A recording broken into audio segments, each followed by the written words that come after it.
सारे मसले हल होंगे, हालात बिल्कुल सुधरेंगे। मैं अक्सर एक शेर कहा करता हूं कि दिल बदल सकते हैं, जज्बात बदल सकते हैं, दिल बदल सकते हैं, जज्बात बदल सकते हैं, मुल्क के फिक्र ख्यालात बदल सकते हैं, और दौरे मौजूद के दिन रात बदल सकते हैं। हम बदल जाएं तो हालात बदल सकते हैं। अरे बोलो, हालात अपने हाथ में, हालात। अच्छा, ये बेचारा जो बैठा ना जालिम, ये खुद नहीं बैठा, ये खुद नहीं बैठा, अपनी वजह से अल्लाह ने इसको बिठाया। तुम कसूरवार है, हम कसूरवार है। और अगर अब भी नहीं सुधरे, अगर अब भी नहीं सुधरे, तो इनसे भी बड़े जालिम और कातिल तुम्हारे और हमारे सरों पर मुसल्लत किए जाएंगे।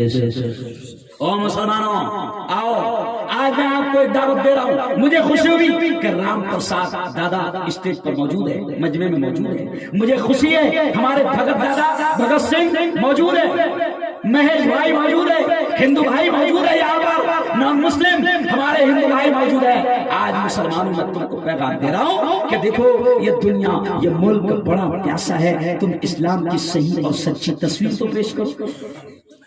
कसूर हमारा है कि हम इस्लाम को सही अंदाज में पेश नहीं कर पा रहे, हमारे अखलाक बिगड़ गए। क्यों हमारे अखलाक बिगड़ गए? आपने मेरा बयान सुना होगा 2 दिन पहले। मेरे बयान का अनुमान क्या था? धर्म संसद, हमारी समझदारी और जिम्मेदारी। ये लोग शैतान बौखला गए, ये मुल्क में माहौल खराब करना चाह रहे हैं, ये पूरे मुल्क में नीच और घटिया किस्म की राजनीति कर रहे हैं। हर गांव में, हर शहर में हिंदू मुस्लिम, हिंदू मुस्लिम, हिंदू मुस्लिम, मंदिर मस्जिद की राजनीति कर रहे हैं। लेकिन मुसलमानों, मैं तुमसे कहता हूं कि अल्लाह इनके सारे प्लान को, अल्लाह इनके सारे मंसूबों को नाकाम करेगा। सिर्फ तुम अपना रिश्ता अपने मालिक से जोड़ लो और एक जुमला सुन लो कि अपने अखलाक को दुरुस्त कर लो।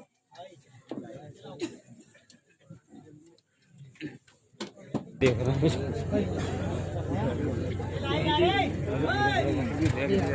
लाइट आ गई ना, लाइट आ गई तो क्या देंगे अभी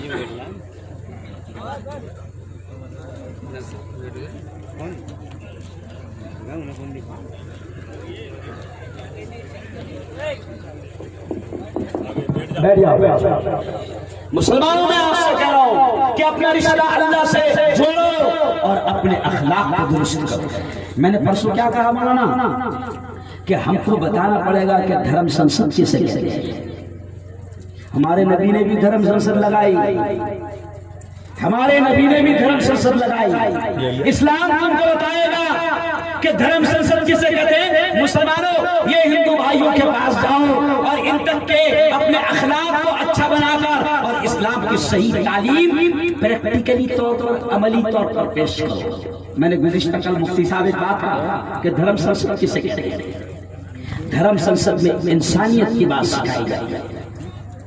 धर्म संसद में नबी ने हमारे धर्म संसद लगाई और बार बार लगाई, हमारी तरबियत की, हमको सिखाया, मुसलमानों को सिखाया।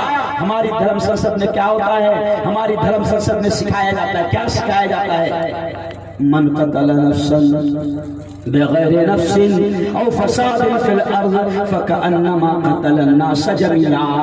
वो लोगों सुनो सुनो, हमारी धर्म संसद में सिखाया जाता है कि अगर तुमने, कुरान ये कहता है, पवित्र कुरान ये कहता है कि अगर तुमने किसी एक बेकसूर को मार दिया, किसी एक बेकसूर का कत्ल कर दिया, तो हमारी धर्म संसद में पवित्र कुरान हमें सिखाता है कि तुम इतने बड़े मुजरिम बनकर, इतने बड़े क्रिमिनल बनकर अल्लाह के दरबार में जाओगे जैसे तुमने तमाम इंसानों का कत्ल कर दिया। ये हमारी धर्म संसद में सिखाया जाता है। हमारी धर्म संसद में नबी ने हमको क्या सिखाया? सुनो, हमारी धर्म संसद में हमको नबी ने क्या सिखाया?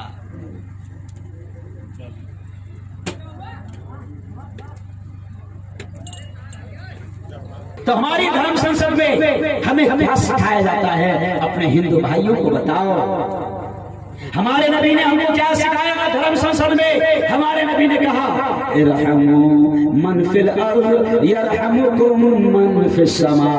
हमारे नबी ने सिखाया। तुम जमीन वालों पर रहम करो, तुम जमीन वालों पर रहम करो, आसमान वाला तुम पर रहम करेगा। ये हमारी धर्म संसद में सिखाया जाता है। हमारी धर्म संसद में हमको इस्लाम ने यह सिखाया, पवित्र कुरान ने यह सिखाया, हमारे नबी ने यह सिखाया कि अगर तुम्हारे पड़ोस में पड़ोसी का ख्याल रखना, पड़ोसी का ख्याल रखना, हमें यह सिखाया इस्लाम ने धर्म संसद में कि अगर तुम्हारा पड़ोसी बीमार है और तुम्हारा पड़ोसी अगर भूखा सो जाता है तो अल्लाह तुम्हारी इबादतों को तुम्हारे मुंह पर फेंक कर मार देगा। अब अगर हमारे पड़ोस में रमेश भाई रहता है, महेश भाई रहता है, प्रकाश रहता है, गणेश रहता है, तो हमारा धर्म, हमारी धर्म संसद, हमारा पवित्र कुरान, हमारे प्रेषक, हमारे नबी हमको ये सिखाते हैं कि अगर तेरे पड़ोस में रमेश, प्रकाश, कैलाश, गणेश, महेश अगर रहता है और अगर वो भूखा सो जाएगा तो अल्लाह तेरी नमाजों को तेरे मुंह पर फेंक कर मार। ये है इस्लाम।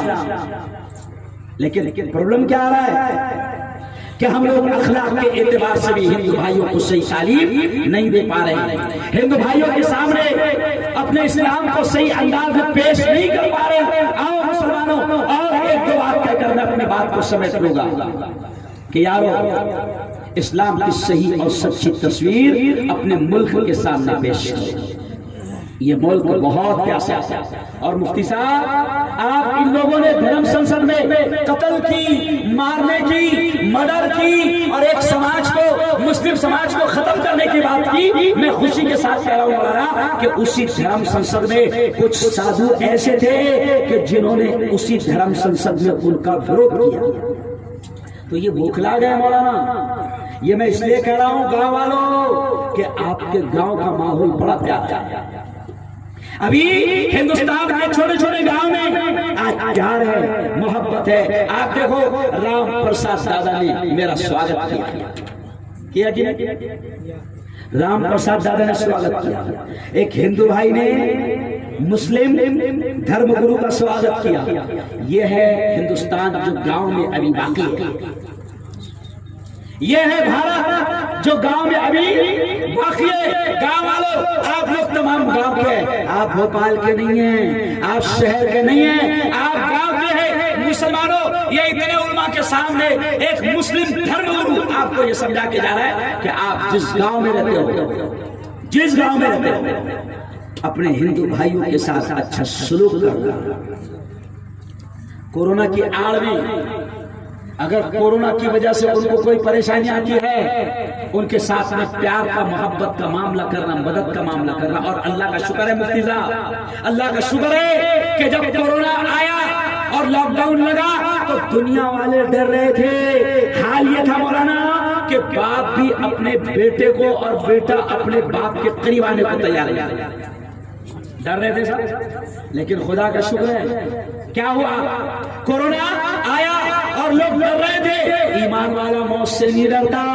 दुनिया ने देखा, मुल्क के हिंदू भाइयों ने देखा, क्या देखा कि मुल्क के हिंदू भाइयों ने देखा कि बंबई से बिहार की तरफ जा रहे हैं लोग, बंबई से उत्तराखंड के लोग, बिहार के लोग, उत्तर प्रदेश के लोग जब घरों को जा रहे हैं, ट्रेनें बंद, बस बंद, पैदल जा रहे हैं, तो मुल्क के हिंदू भाइयों ने देखा कि रमजान का महीना, मई की गर्मी, रोजे की हालत में मुसलमान जवान खड़े रहकर हिंदू भाइयों को दूध दे रहे हैं, पानी दे रहे हैं, फ्रूट दे रहे हैं, नाश्ता दे रहे हैं, खाना खिला रहे हैं। उसका असर क्या पड़ा मालूम आपको?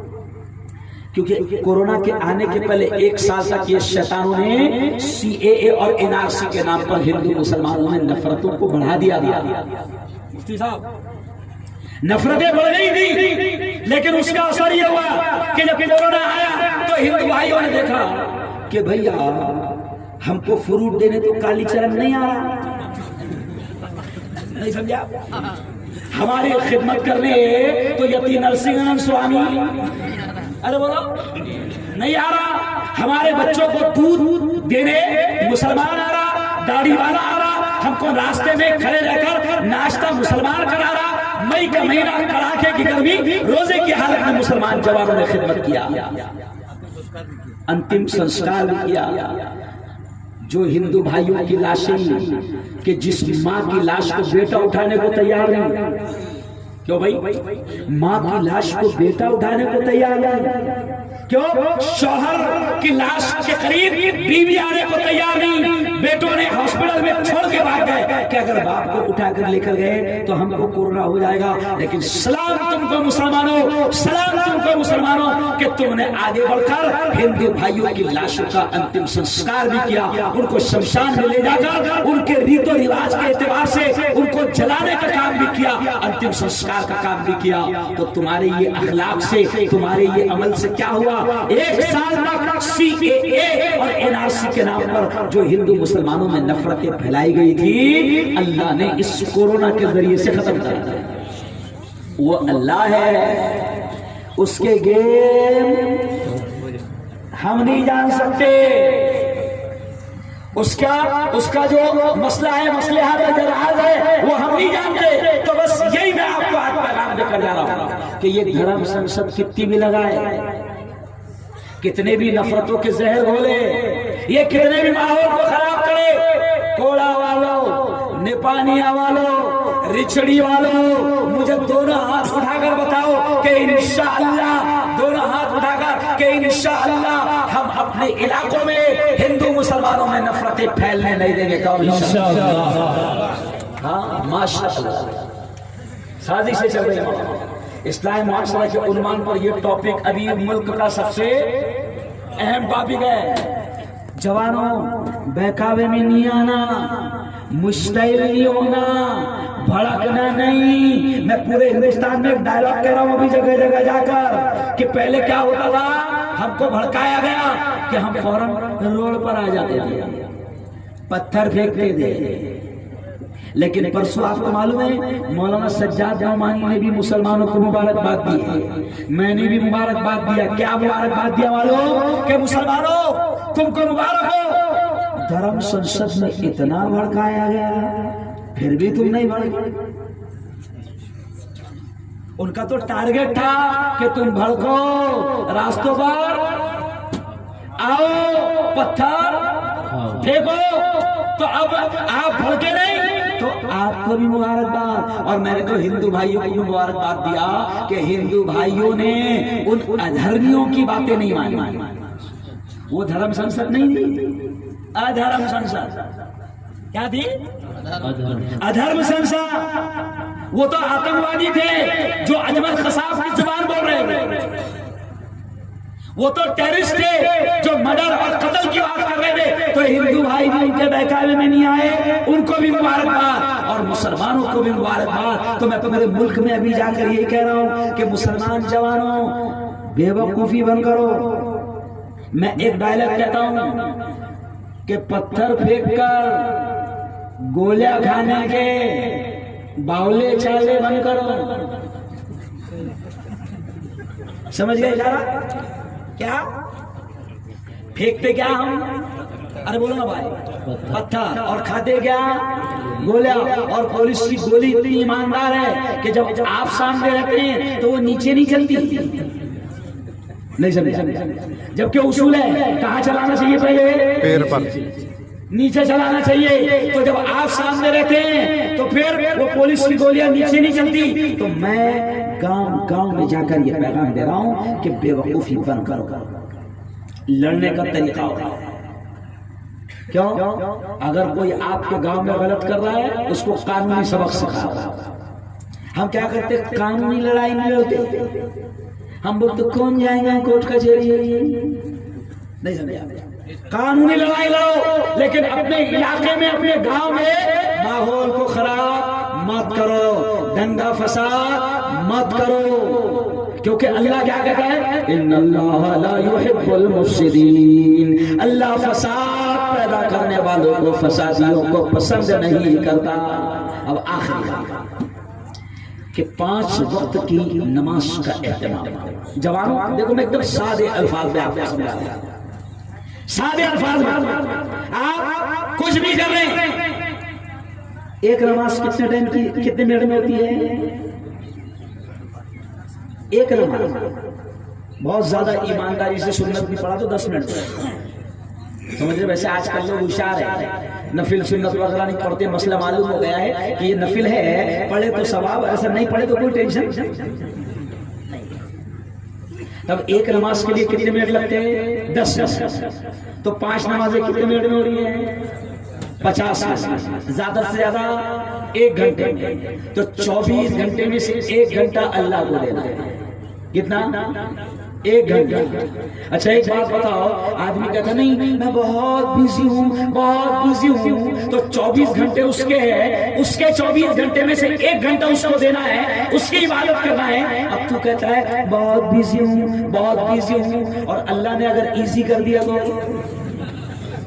अरे बोलो इजी कर दिया तो, अरे कोरोना की 2 लहरें चली गई, तीसरी लहर अरे बोलो आ रही। इसलिए आखिरी बात सुन लो, नबी ने कहा है कि अक्लमंद वो है जो मरने से पहले मरने की तैयारी। नबी पाक ने फरमाया कि अक्लमंद होशियार चालाक वो है जो मरने से पहले मरने की तैयारी करे। कोरोना की 2 लहरों में हमने देखा, मेरा ख्याल कोई आदमी ऐसा नहीं होगा मौलाना कि जिसका कोई ना कोई रिश्तेदार कोरोना में ना मरा। बहुत तबाही मची, बहुत तबाही मची, बहुत तबाही मची। एक और बात याद आ गई कि कोरोना के जरिए से अल्लाह ने हमको ये भी बता दिया और पूरी दुनिया को ये बता दिया कि पागलों सुपर पावर सिर्फ मैं हूं। क्योंकि दुनिया के तमाम मुल्क सुपर पावर किसको समझते थे मालूम? अरे बोलो अमेरिका। लंदन कहता सुपर पावर अमेरिका, पाकिस्तान कहता सुपर पावर अमेरिका, हिंदुस्तान कहता सुपर पावर अमेरिका, फ्रांस कहता सुपर पावर अमेरिका। अल्लाह ने एक छोटा सा न दिखने वाला वायरस भेजकर पूरी दुनिया के पागलों को बताया, क्यों फ्रांस वालों, वो लंदन वालों, वो जापान वालों, वो इंग्लैंड वालों, वो पाकिस्तान वालों, वो हिंदुस्तान वालों, जिसको तुम सुपर पावर समझते हैं, देखो मेरे छोटे से वायरस के सामने वो कितना 0 पावर है। आपको नहीं मालूम होगा, सबसे ज्यादा मरने वाले अमेरिका में और सबसे ज्यादा पेशेंट अमेरिका में। तो अल्लाह ने दुनिया को बताया कि देखो तुम्हारा सुपर पावर तो वायरस कभी कुछ नहीं कर पाया। क्यों भाई? अल्लाह ने बताया कि सुपर पावर मैं हूं, ग्रेट पावर मैं हूं। वो जो कहते हैं ना अजान में, देखो हिंदू भाई बेचारे उनको मालूम नहीं, वो सुनते हैं अकबर, अल्लाहु अकबर, अल्लाहु अकबर, है ना? तो उनको मालूम नहीं कि अकबर के माने क्या है। मुसलमानों तुम्हारा काम है उनको बताना, है ना? एक हिंदू भाई भी रहा और वो कहने लगा मुफ्ती साहब ये अकबर बादशाह तो बहुत खराब था, फिर आप लोग दिन में 5 मरतबा अकबर बादशाह का नाम क्यों लेते?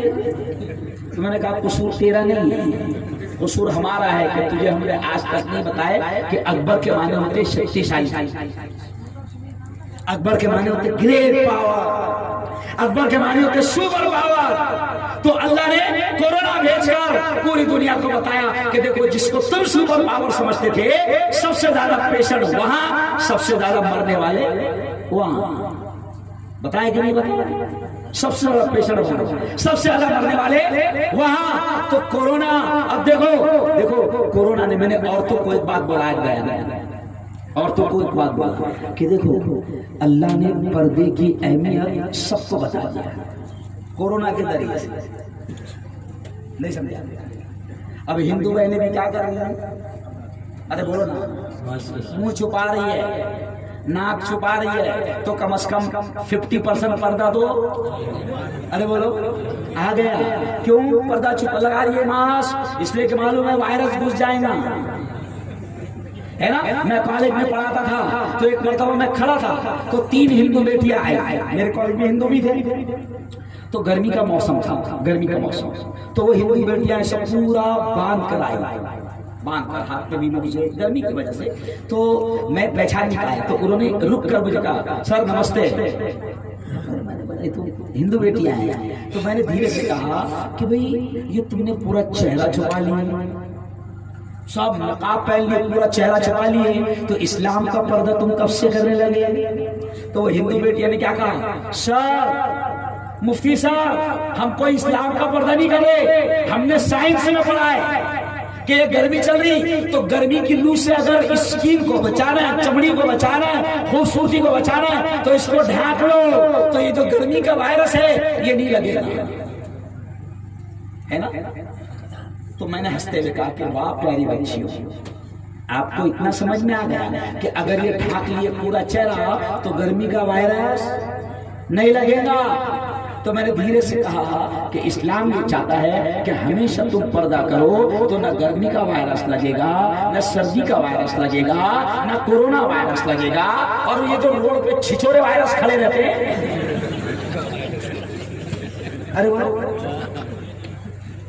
अरे भाई सही है ना, क्योंकि कोरोना वायरस का इलाज है मगर ये छिछोरे वायरस का इलाज नहीं। तो मैंने हंसते हंसते कह रहा हूं कि कोरोना के जरिए से अल्लाह ने पर्दे की अहमियत भी समझा दिया। एक और खास बात मालूम आपको, हमने एक प्रोग्राम लिए, उसका उन्वान था मस्जिद परिचय। मस्जिद परिचय के हिंदू भाइयों को मैं आपको भी कह रहा हूं कि अपने राम भाई को, महेश भाई को, भगत भाई को और भी अपने अपने गांव में हिंदू भाइयों को मस्जिदों में लाओ, उनको दिखाओ कि मस्जिद में क्या होता है। और हमको डर किस बात का, हम कोई गलत तो कर देंगे। अब ये शैतान कुछ मुल्क में गलत फहमियां पैदा कर दे। तो मौलाना हमने कोरोना के बाद जब पहले लॉकडाउन खुला तो हमने प्रोग्राम लिया मस्जिद परिचय। तो उसमें वकील साहब को बुलाया, 3 डॉक्टर भी आए। अब वो सब आए तो हमने बताया कि ये तहरा खाना होता है, यहाँ तहरा की जाती है, पाकिज़गी ऐसे